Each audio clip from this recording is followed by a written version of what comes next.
Assalamualaikum warahmatullahi wabarakatuh. Nama saya Azmi Rahmawati Hidayah dari kelas B1 Kebidanan D4 UNAS. Di sini saya membuat video untuk memenuhi tugas UTS pada mata kuliah Etnomedika.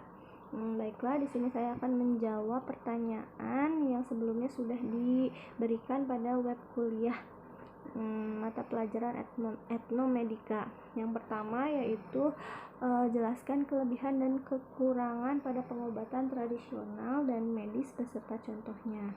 Yang pertama, kelebihan dari pengobatan tradisional itu sendiri bahwa pengobatan tradisional itu menggunakan pendekatan secara holistik, yaitu berfokus pada perawatan seluruh tubuh.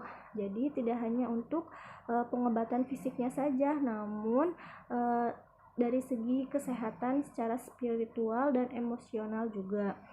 Dan yang kedua yaitu pengobatan lebih berfokus secara personal. Artinya karena pada pengobatan ini tidak diproduksi secara massal, tetapi berfokus pada pasien itu sendiri secara individu. Dan yang ketiga, keuntungannya yaitu pengobatan tradisional ini biayanya cukup murah.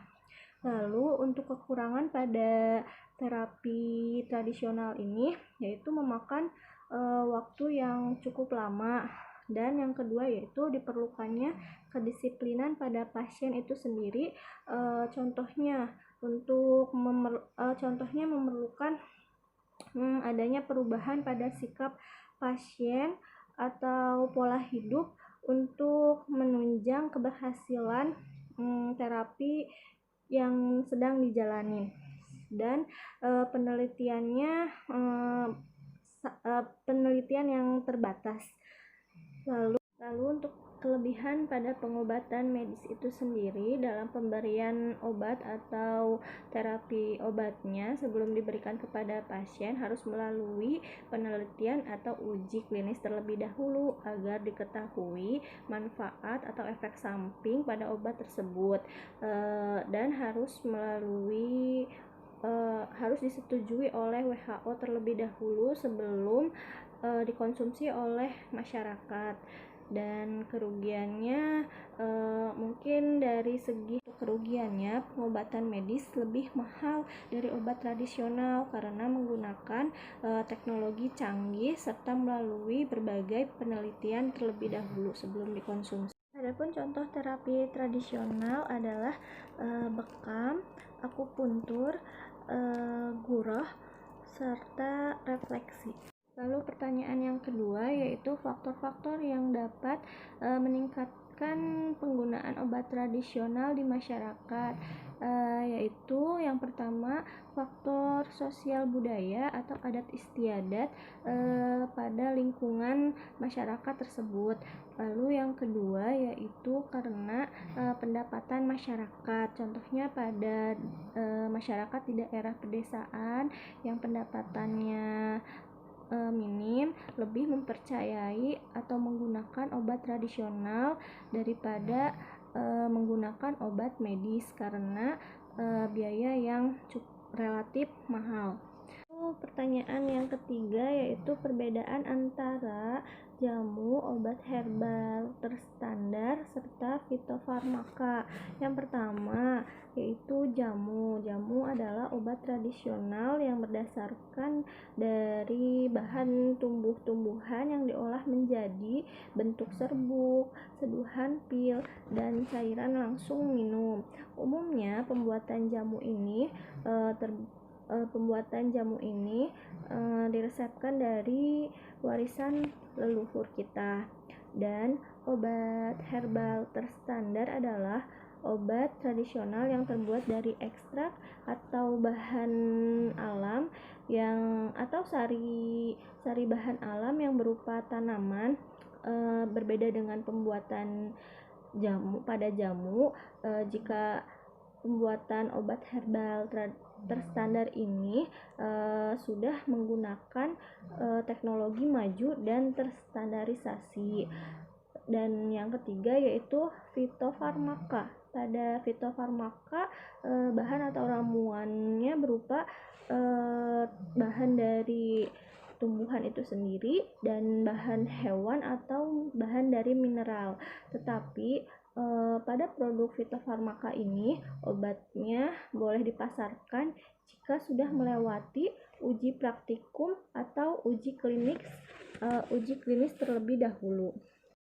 Dan yang nomor 4 adalah efek samping dari pengobatan larva. Pada pengobatan larva ini kebanyakan pasien merasa atau mengeluh tidak nyaman, baik untuk pasien sendiri maupun untuk dokter dan tenaga medis, dan menimbulkan rasa nyeri karena kebanyakan yang menjalankan terapi larva ini umumnya mengeluh nyeri setelah larva diaplikasikan pada luka. Dan yang kedua yaitu bentuk dari pengobatan ini, terapi larva digunakan untuk pengobatan luka. Larva yang digunakan adalah larva dari lalat yang bernama Lucilia sericata yang bersifat netrofagus. Larva hanya memakan jaringan nekrotik saja, tetapi tidak mengganggu atau menyerap pada jaringan yang sehat. Larva yang digunakan adalah lalat yang steril. Pada terapi larva, sekitar 5-10 larva lalat diaplikasikan per senti ke bagian luka. Ukuran panjangnya sekitar 2 mm atau 1-3 mm. 1-3 mm dan berkembang menjadi 8-10 mm. Setelah 5-7 hari, selama 48-72 jam larva bergerak dari permukaan luka sambil mengsekresikan sekret yang berpotensi untuk memecahkan dan mencairkan jaringan nekrotik tersebut pada luka itu. Yang kelima yaitu sejarah perkembangan obat tradisional di Indonesia. Karena Indonesia dari dulu merupakan negara yang kaya akan kekayaan hayati yang cukup besar. Buktinya sampai sekarang dikembangkan seperti penggunaan obat tradisional yang menggunakan ramuan atau bahan dari tumbuhan, dari hewan, dan bahan dari mineral secara turun-temurun setelah digunakan untuk pengobatan berdasarkan pengalaman.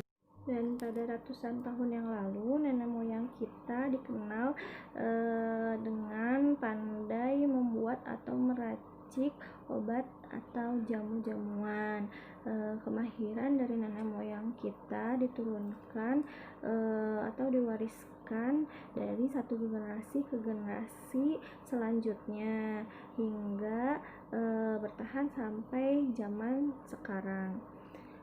Mungkin cukup sekian jawaban yang saya berikan.